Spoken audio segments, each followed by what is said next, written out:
क्रमांक 58, मार्क शुभवर्तमान अध्याय 7 वचन 24 ते 30 मी वाचतो, सर्वांनी लक्ष द्या.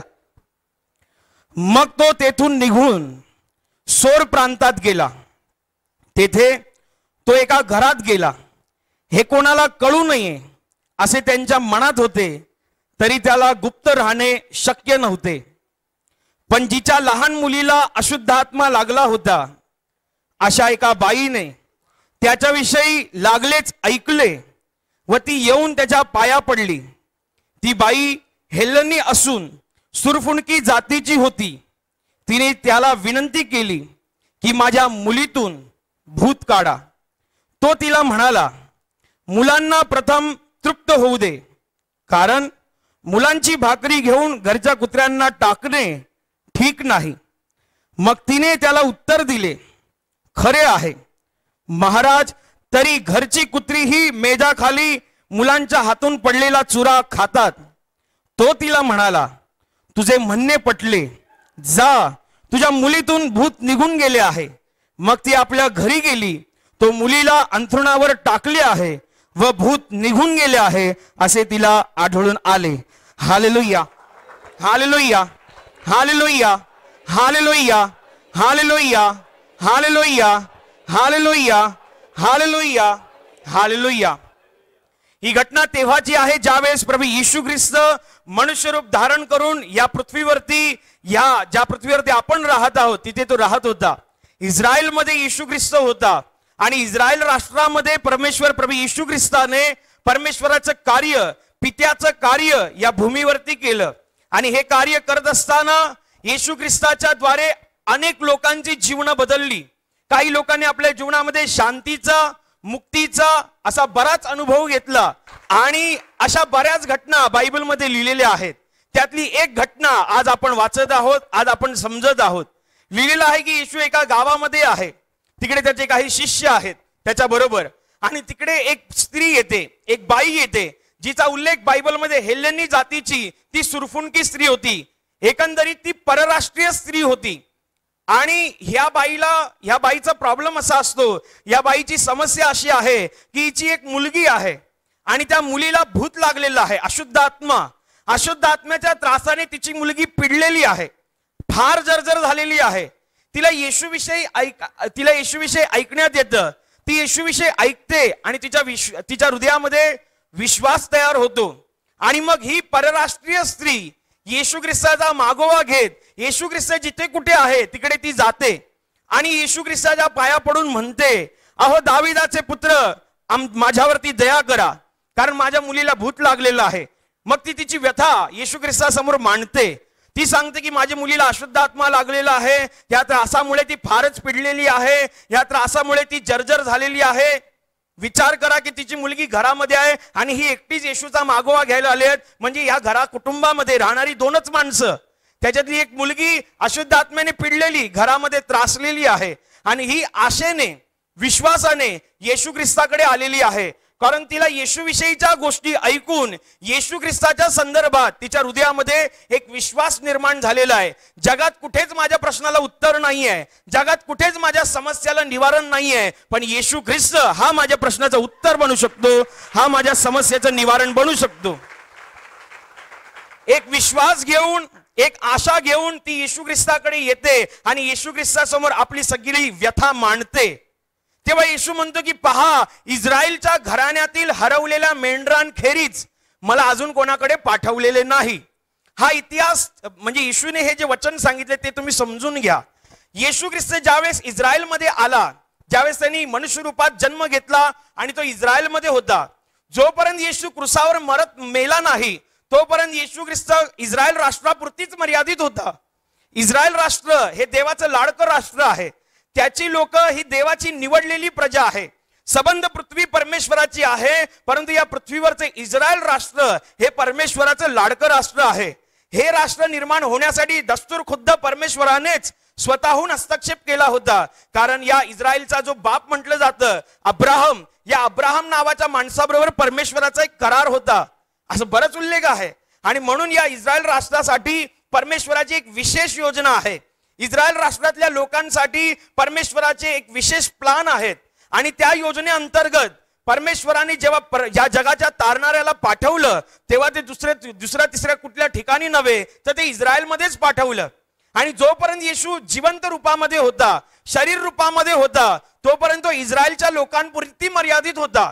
पण ज्या वेळेला प्रभू येशू ख्रिस्ताने समस्त मनुष्य जातींच्या पापांच्या क्षमेचं ओझं आपल्या स्वतःच्या खांद्यावरती वाहिलं, स्वतःच्या शरीरावरती, पवित्र शरीरावरती जेव्हा त्याने चापकाचे मार खाल्ले आणि स्वतःचा प्राण त्या वधस्तंभावरती दिला, तेव्हा तो जगाला प्राप्त झाला, तेव्हा तो आपल्याला उपलब्ध झाला. जोपर्यंत येशू जिवंत होता मनुष्य रूपात तोपर्यंत इस्रायल पुरती मर्यादित आहे. परंतु ज्या वेळेला त्यांनी क्रूसावरती प्राण दिला त्यावेळेला तो सगळ्या जगाला, तुम्हाला आणि मला सगळ्यांना उपलब्ध झालेला आहे. इस्रायलच्या लोकांना परमेश्वराची वचनं, त्याच्या आज्ञा, त्याचे संदेश ते सगळं माहिती होतं. ते परमेश्वराच्या गोष्टींविषयी जाणते होते. परंतु परराष्ट्रीय लोक परमेश्वराच्या अशा कोणत्या गोष्टीविषयी जाणते नव्हते. परमेश्वराविषयी त्यांच्या स्वतःची एक संकल्पना होती. त्यांनी स्वतःचं काहीतरी परमेश्वराच्या संदर्भात गणित मांडली होती. परमेश्वराचं सामर्थ्य काय आहे, परमेश्वराची वचनं काय आहेत, परमेश्वराचा स्वभाव काय आहे, हे इस्रायलच्या बाहेरच्या लोकांना म्हणजेच परराष्ट्रीय लोकांना माहिती नव्हतं. आणि ही त्या लोकांमधून आली होती ज्यांना देवाचं सामर्थ्य माहितीच नाहीये, ज्यांच्या पूर्वजांनी देवाची संकल्पना किंवा त्याची परिभाषा ओळखलेलीच नाहीये. अशा लोकांमधून ही एक परराष्ट्रीय स्त्री येशूकडे आली आणि येशूला म्हणते की माझी अशी व्यथा आहे, माझी अशी समस्या आहे. तेव्हा येशू तिला सांगतो की जे शास्त्रलेखामध्ये येशू ख्रिस्ताच्या कामगिरीविषयी अगोदरच लिहून ठेवलेलं आहे की परमेश्वरापासून जेव्हा मसीहा येईल तेव्हा तो इस्रायलच्या घराण्यातील मेंढरांसाठी काम करेल. आणि येशू ख्रिस्त तिला सांगतोय की अजून माझी वेळ आली नाहीये तुमच्यासाठी काम करण्याची. तू परराष्ट्रीय आहेस. जोपर्यंत मी शरीर रूपामध्ये आहे तोपर्यंत मी इस्रायल पुरती मर्यादित आहे. वचन सांगतो वेळ आलीच नाहीये. येशू तिला ती हकीकत सांगतो की बघ बाई, इस्रायलच्या घराण्यातील हरवलेल्या मेंढरांखेरीज मला अजून तरी कोणाकडे पाठवलेलं नाहीये. आणि मग येशू तिला सांगतो आणि येशू आणि त्याचे शिष्य पुढे निघून जातात. ही ऐकत नाही, ही हटत नाही, ही पाठलाग करते, त्यांचा मागोवा घेते, अधिकच मोठ्याने ओरडते, अहो दाविदाचे पुत्र माझ्यावरती दया करा, मला सहाय्य करा, माझी मुलगी अशुद्ध आत्मेने पिडलेली आहे, ती त्रासलेली आहे, मला मदत करा, मला मदत करा. येशूचे शिष्य येशूला सांगतात अहो काहीतरी करा, हिला पाठवून द्या, ही किती मागे आलेली आहे, किती ओरडते, हिचं काहीतरी बघा तुम्ही, काहीतरी सोक्षमोक्ष लावून टाका. तेव्हा येशूने जाणलं की ही परराष्ट्रीय स्त्री आहे. हिला मी वचनातून सांगितलं जे इस्रायल लोकांच्या बाबतीमध्ये परमेश्वराने अगोदरच लिहून ठेवलं होतं ते मी हिला सांगितलं. हिला समजत नाहीये, कारण परराष्ट्रीय लोकांना देवाचं भाषा काय, संज्ञा काय, परिभाषा काय, वचन काय, स्वभाव काय, सामर्थ्य काय, काहीच माहिती नव्हतं. आणि म्हणून येशूने जेव्हा शास्त्रलेखातनं जेव्हा तिला समजावायचा प्रयत्न केला तिला नाही समजलं. मग आता येशूने तिला तिच्या भाषेत समजेल असं सांगितलं.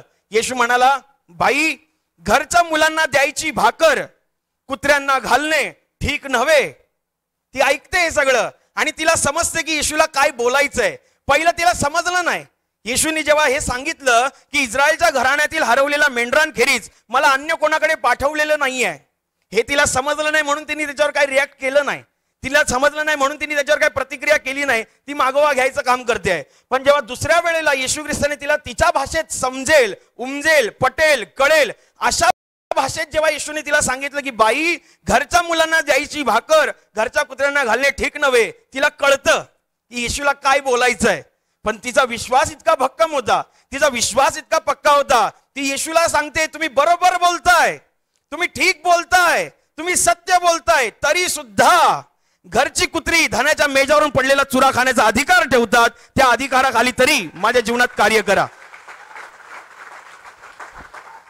हे खरं आहे की एक मालक आपल्या घरामध्ये जेव्हा कुत्रा सांभाळतो आणि मग मालक जेव्हा घरामध्ये भाकरी बनवतो किंवा चपाती बनवतो आणि ती मुलाच्या वाटणीची असते तेव्हा ती मुलाच्या वाटणीची भाकर काढून कुत्रा जरी त्याचा किती प्रिय असला तरी ते कुत्र्याला देणार नाही. पण ज्या वेळेला मालक स्वतः मेजावर बसेल, जेवायला खायला बसेल आणि त्याच्या मेजावरनं काहीतरी तुकडे खाली पडले आणि मग कुत्रा नेहमीप्रमाणे त्याच्या सवयीप्रमाणे तो चुरा खायला येतो, तो तुकडा खायला येतो, मालक हकलवत नाही, कारण तो त्याचा अधिकार आहे, तो त्याचा स्वभाव आहे. एवढं तरी त्याच्या वाट्याला येणारच, एवढं तरी तो करणारच. म्हणून ती तिच्या शब्दातून हे सांगते तुम्ही जे बोलताय ते खरं आहे, तुम्ही जे सांगताय ते सत्य आहे, म्हणून मी तुम्हाला सांगते की पहा की घरच्या धण्याच्या मेजावरून पडलेला चूर खाण्याचा अधिकार कुत्र्याला आहे, तेवढा तो अधिकार ठेवतो, तेवढा त्याचा हक्क आहे. तेवढ्या हक्कापायी तरी माझ्यासाठी जीवनात काहीतरी करा. तिच्या मुखातले हे विश्वासपूर्ण शब्द ऐकून विश्वासाचा निर्माण करता विश्वास पूर्ण करणारा प्रभू येशू एका बाईला, एका स्त्रीला, एका नश्वरतेच्या अधीन असलेल्या माणसाला स्वतःहून समोरून सांगतो, बाई तुझा विश्वास मोठा आहे, जा तुझ्या विश्वासाने तुझ्या मुलीला बरं केलंय. त्याच वेळेला ती बरी होते. त्याच वेळेला ती बरी होते. ती घरी जाऊन बघते तर भूत सोडून गेलेलं आहे. मुलगी एका साईडला, हातरून एका साईडला आहे आणि मुलगी बरोबरी झालेली आहे. त्याच्यातनं शिकण्यासारखं काय? शिकण्यासारखं हे आहे की ज्या वेळेला ही घटना वाचली जाते, जगातले विचारवंत आणि ज्ञानी लोक असं म्हणतात की येशूकडे ही बाई एवढ्या आशेने आलेली, एवढी गयावया करत होती, एवढी दयामाया करत होती, येशूने तिला बरं करायला पाहिजे होतं पहिल्याच फटक्यात. की एवढी ती आली, एक तर ती स्वतःचं राष्ट्र सोडून येशूकडे आली आहे. तिच्या मुलीला कुठेतरी अशुद्ध आत्मा लागलाय, ती त्यांनी पिडलेली आहे. ही कुठेतरी स्वतःच्या समस्यांमध्ये अडकलेली आहे आणि ती येशूकडे मदत मागते आहे आणि येशू तिला मदत करायचं सोडून पुढे पुढेच चाललाय. करून टाकायचं बरं, काय कोणी बघितलं असतं. भावनिकता. तुम्ही भावनिकतेने विचार करत असाल की भावनिकता ही आहे की जाऊ दे ना येशू, ठीक आहे तू इस्रायलसाठी आले, ठीक आहे, हिला गपचूप मध्ये कोपऱ्यात कुठेतरी घरात जाऊन हिला बरं करूया, कोणाला काय कळणार आहे. पण नाही, देव त्याच्या वचनांचा पक्का परमेश्वर आहे. त्याने पहिल्यापासूनच शास्त्रलेखांमध्ये विधी विधान लिहून ठेवलेलं आहे. तो त्याच्या वचनांमधून बाहेर काहीच करत नाही. परमेश्वर भावनिकतेच्या आधारावर काम नाही करत.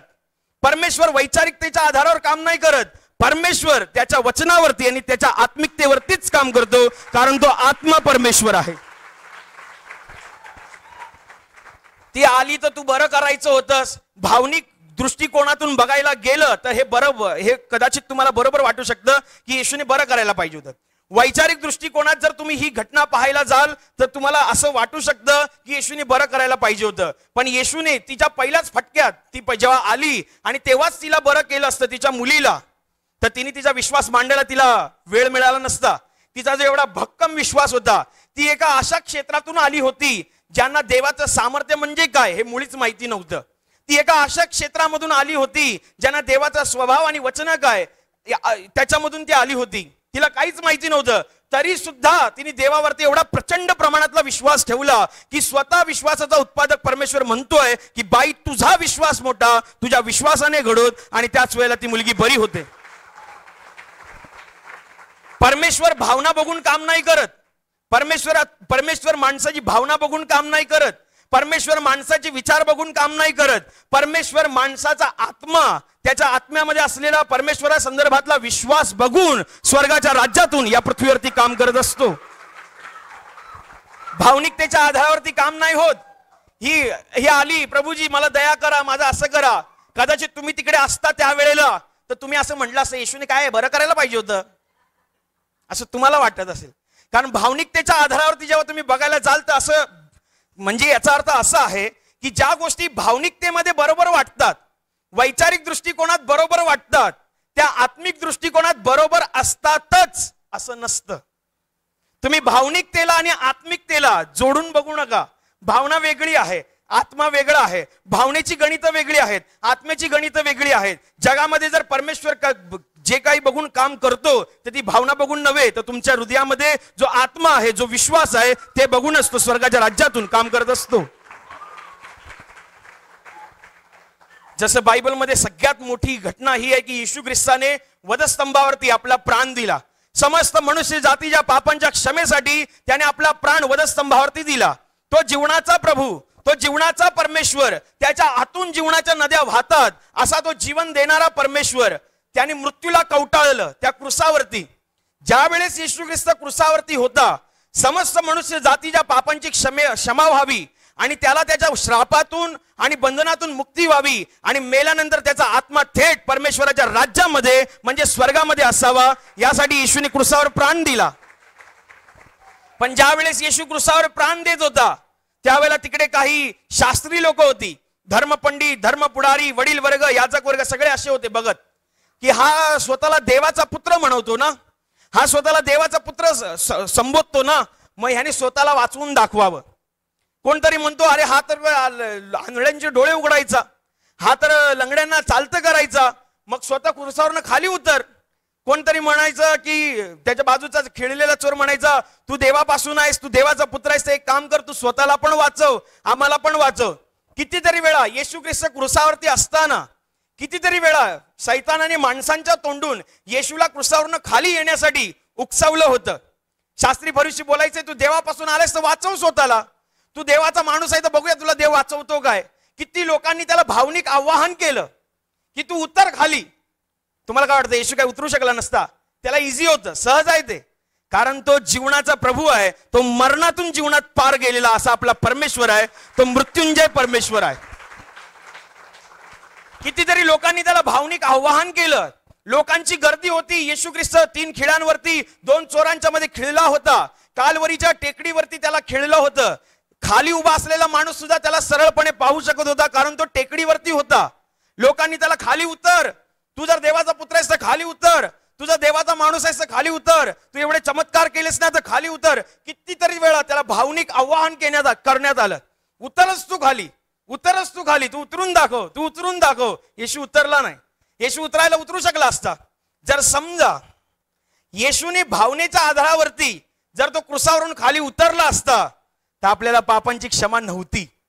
भावनिकतेमध्ये चांगल्या वाटणाऱ्या गोष्टी आत्मिकतेमध्ये चांगल्या असतातच असं नाहीये, पण पुष्कळ लोक, विश्वासणारी लोक भावनेच्या भरात आत्मिकतेच्या गोष्टीला कानाडोळा करतात, दाबून ठेवतात आणि तिकडे गडबड होते. भावनिकतेमध्ये तुम्ही काम करू नका. भावनिकतेच्या आधारावर समजा आज तुमच्या प्रार्थनेचा दिवस आहे, आठवड्यातला एक दिवस तुम्ही प्रामाणिकतेने प्रार्थनेला देण्याचं तुम्ही ठरवलेलं आहे की मी या दिवशी प्रार्थनेला जाणार, मी देवाची आराधना करणार, मी तिकडे स्तुती आराधनेत भाग घेणार, मी तिकडे साक्षा ऐकणार, मी प्रवचन नीट ऐकणार आणि त्या अनुषंगाने मी माझ्या जीवनात बदल करणार, हे तुम्ही ठरवलंय. त्याच वेळेला तुमच्या जवळचा मित्र, तुमच्या जवळचा नातेवाईक एकदम क्लोज तुम्हाला लग्नाची पत्रिका घेऊन येतो, म्हणतो की एक काम कर, अमुक अमुक शनिवारी माझं लग्न आहे, तू ये, तू यायलाच पाहिजे, त्याशिवाय मी भोल्यावर चढणारच नाही. भोल्यावर म्हणजे लग्न मंडपावरती तू येच.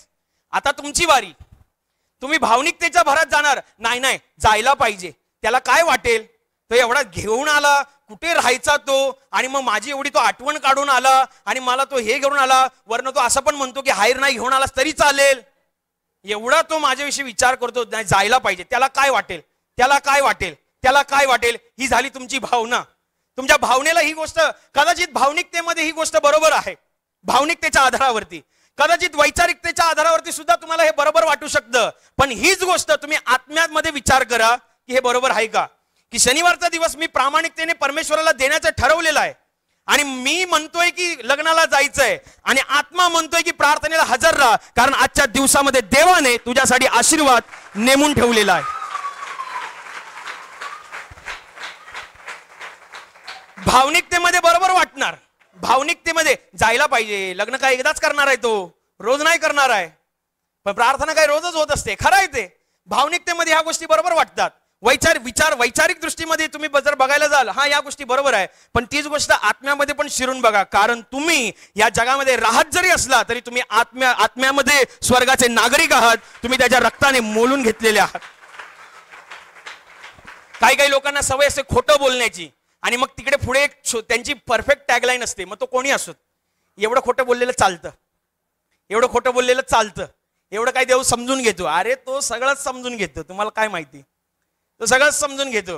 अरे नाही मी खोटं बोललो नसतं तर गडबड झाली असती ना, खोटं बोललो नसतं तर असं झालं असतं ना, तसं झालं असतं ना. हा कदाचित वैचारिक दृष्ट्यात हे बरोबर बोलताय तुम्ही, कदाचित भावनिक दृष्ट्यामध्ये तुम्ही बरोबर बोलताय, पण आत्म्याच्या दृष्टिकोनात विचार करा की तुम्ही आत्म्यारूपी परमेश्वराला जर भजताय, आत्म्यारूपी परमेश्वराची जर तुम्ही आराधना करताय आणि जो आत्म्याने म्हणजेच त्याच्या पवित्र आत्म्याने तुम्हाला आशीर्वाद देतोय, तर त्याला पण विचारा की हे बरोबर आहे का, की मी खोटं बोलले बरोबर केलं काय, मग आत्मा आवाज येईल चुकीचं केलंस तू. तर नेहमी परमेश्वराला काय बरं वाटतं ह्याच्याविषयी विचार करा. माझ्या विचारांना काय बरं वाटतं, माझ्या भावनेला काय बरं वाटतं, हे तुम्ही विचार करू नका. तर तुम्ही देवाला जे बरं वाटतं त्याच्याविषयी विचार करा, म्हणजे तो आत्मरूपी परमेश्वर त्याच्या पवित्र आत्म्याच्या द्वारे आपल्याला अधिक आशीर्वादांसाठी पात्र ठरू शकतो. हालेलुया. प्रभू येशू म्हणाला, तुम्ही माझ्या नावाने पित्याजवळ जे काही मागाल ते माझ्या स्वर्गातील पिता तुम्हाला देईल. त्याने दिलेले वचन तो पूर्ण कराव्यास समर्थ परमेश्वर आहे. तो आपल्या वचनांना पुरं करणं जाणतो. तो आपल्या वचनांना पुरं करण्याचं सामर्थ्य बाळगतो. म्हणून त्याच्या वचनावर, त्याच्या सामर्थ्यावर विश्वास ठेवून आपण सर्व मिळून प्रार्थना करत आहोत. छातीवर हात ठेवा, डोळे बंद करा. तुमच्या जीवनातील आणि शरीरातील प्रत्येक दुःख, संकट आणि आजार प्रभू येशूच्या पवित्र नावाने या क्षणाला नष्ट होत. तुमच्या जीवनातील समस्या आणि सैतानाचा भयावह अंधार प्रभू येशू ख्रिस्ताच्या दिव्य आणि पवित्र प्रकाशामध्ये पूर्णपणे नष्ट होत. तुमच्या जीवनातील बंधनं आणि श्राप प्रभू येशूने वाहिलेल्या पवित्र रक्तामध्ये या क्षणाला रद्द होत. तुमच्यावर आणि तुमच्या कुटुंबावर प्रभू येशूचे महान आशीर्वाद येऊ.